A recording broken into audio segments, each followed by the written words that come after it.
पावसामुळे कोकणाची अर्थव्यवस्था कोलमडली आहे। मासेमारीसह पर्यटन हंगामाला फटका बसलाय। आंबा, काजू, कोकम पिकांना देखील मोठा फटका बसलेला आहे। पावसामुळे कोकणाची अर्थव्यवस्था कोलमडली आहे आणि मासेमारीसह पर्यटन हंगामाला देखील यामुळे फटका बसलेला आहे। मुसळधार पावसामुळे आंबा, काजू, कोकम पिकांना देखील मोठा फटका बसलाय।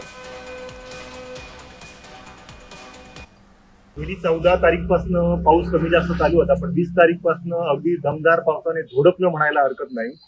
आणि ह्याचा परिणाम म्हणजे शेवटी राहिलेला आंबा पीक किमान 30% उत्पादन आणि संपूर्ण कोकम आणि काजूवर झालेला आहे। म्हणजे ज्यावेळी 4 दिवस सतत पाऊस आंब्यावर पडतो त्यावेळी आंबा तुम्ही काढू शकत नाही, कारण फळमाशीचा प्रादुर्भाव फार मोठ्या प्रमाणात असतो। कोकमामध्ये प्रोसेसिंग जी असते, प्रक्रिया असते, ती फार मोठी असल्यामुळे त्याला किमान किमान किमान कमीत कमी 5 दिवसाचं ऊन लागतं, त्यामुळे ते संपूर्ण पीक तेही वाया गेलेलं आहे।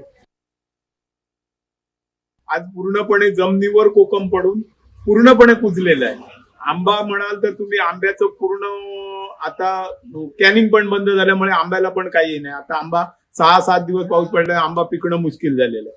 त्याच्यामुळे शेतकरी एवढा संकटात गेलेला आहे की काजू, आंबा, कोकम हे पूर्णपणे वाया गेलेलं आहे।